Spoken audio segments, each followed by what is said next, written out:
जय माता दी भक्तों। आज हम इस वीडियो में जानेंगे कि शारदीय नवरात्रि 2025 में कब है, कलश स्थापना कैसे करें, किन मुहूर्त में करें, कलश स्थापना का शुभ मुहूर्त क्या होगा, अष्टमी कब है, नवमी कब है और दशमी कब है। तो भक्तों आइए जानते हैं कि शारदीय नवरात्रि 2025 में कब से शुरू हो रही है और कलश स्थापना आप कैसे करेंगे। संपूर्ण जानकारी आपको इस वीडियो में मिलेगी, तो वीडियो में अंत तक बने रहें। शारदीय नवरात्रि हर साल अश्विन माह के प्रतिपदा तिथि से प्रारंभ होते हैं। इस साल नवरात्रि 22 सितंबर से प्रारंभ होंगे और 1 अक्टूबर तक महानवमी तक मनाई जाएगी। हर साल माँ दुर्गा के अलग अलग रूपों की पूजा होती है। इस साल माँ दुर्गा का आगमन हाथी पर होगा। नवरात्रि के 9 दिनों पर माँ दुर्गा के अलग अलग रूपों की पूजा होती है, जो नवरात्रि में माँ दुर्गा के 9 रूपों को समर्पित है। तो नवरात्रि के पहले दिन घट स्थापना करने से माँ दुर्गा प्रसन्न होती हैं और परिवार को सुख समृद्धि का आशीर्वाद देती हैं। तो आइए जानते हैं कि शारदीय नवरात्रि इस बार 22 सितंबर 2025 को शुरू होगी और उसी दिन कलश स्थापना किया जाएगा। कलश स्थापना का शुभ मुहूर्त होगा सुबह में 6:09 से लेकर सुबह में 8:06 तक। और अभिजीत मुहूर्त, अगर सुबह में आप कलश स्थापना नहीं कर पाते हैं तो आप अभिजीत मुहूर्त दोपहर में 11:49 से लेकर 12:38 तक आप इस बीच में कलश स्थापना कर सकते हैं, घट स्थापना कर सकते हैं।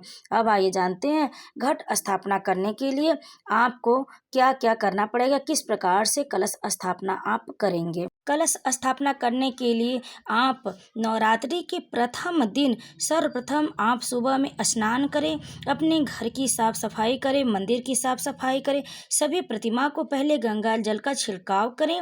भक्तों, नवरात्रि के पहले दिन माँ शैलपुत्री की पूजा होती है और कलश स्थापना किया जाता है। तो इस दिन सबसे पहले सुबह जल्दी उठकर स्नान आदि करके स्वच्छ वस्त्र धारण कर लें, फिर पूजा के घर की साफ सफाई कर लें। अब पूजन सामग्री आप पहले जान लें कि क्या क्या कलश स्थापना करने के लिए आपको लगेगा, जैसे मिट्टी का कलश, मिट्टी का दिया, गंगा जल, सुपारी, पान, इलायची, अगरबत्ती, नारियल, गाय का घी, श्रृंगार का सामान, माँ दुर्गा के लिए चुनरी आप जरूर ले लें, कुमकुम, फल, फूल आदि एक जगह सभी थाली में रख लें।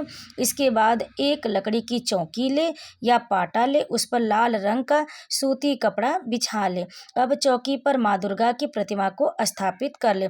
स्थापित करने से पहले आप गंगा जल का छिड़काव कर ले। फिर प्रतिमा को पाटे पर बिठाने से पहले फूलों से या चावल का आसन अवश्य दे दे। फिर माँ दुर्गा को श्रृंगार का सामान व फूल माला अर्पित करें। माँ दुर्गा को कुमकुम और सिंदूर लगाएं। माँ दुर्गा को सुपारी, लौंग और इलायची के साथ पान, 5 प्रकार के मौसमी फल आपके सामर्थ्य के अनुसार अर्पित करें। अब माँ भगवती के सामने देसी घी का दीपक जलाएं।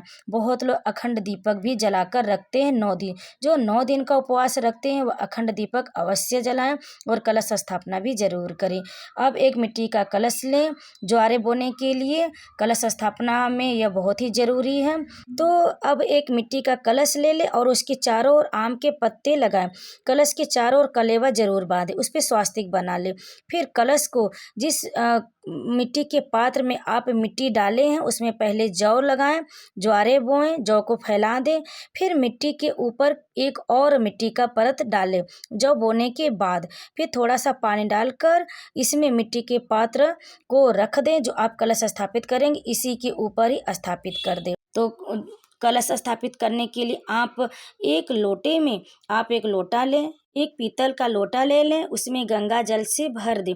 उसमें हल्दी, 1 रुपये का सिक्का, चावल, फूल डालकर उसके ऊपर आम के पल्लों में आप हल्दी और कुमकुम लगाकर कलश के ऊपर रख लें। फिर उसके बाद नारियल रखें, नारियल में आप कलेवा बांधे, चुनरी ओढ़ाएं और इसे सिंदूर टीका लगाकर फूलों से सजा दें। आप इस तरह से कलश स्थापना करें। 9 दिन तक आप विधिवत माँ दुर्गा की पूजा करें। जो लोग कलश स्थापना करते हैं उन्हें घर में लहसुन प्याज का प्रयोग नहीं करना चाहिए। शुद्ध शाकाहार ब्रह्मचर्य का पालन करना चाहिए और नियमित रूप से दोनों समय माँ दुर्गा, माँ भगवती की आरती करनी चाहिए।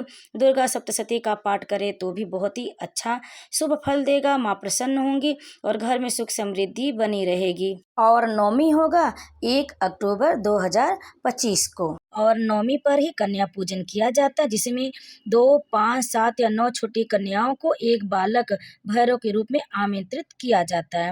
उनके पैर धोकर, उन्हें आसन देकर, तिलक करके, चुनरी, रुमाल, भोजन कराएं, हलवा पूरी चना का भोग लगाएं और भोजन के बाद दक्षिणा उपहार देकर उनका आशीर्वाद लें। यदि संभव हो तो आप हवन भी कर सकते हैं। इस दिन नवमी पर हवन करें। कन्या पूजन करने के बाद बहुत ही जरूरी होता है। तो हमारी जानकारी आपको कैसी लगी? अगर अच्छी लगी तो वीडियो को लाइक और कमेंट जरूर करें। जय माता दी।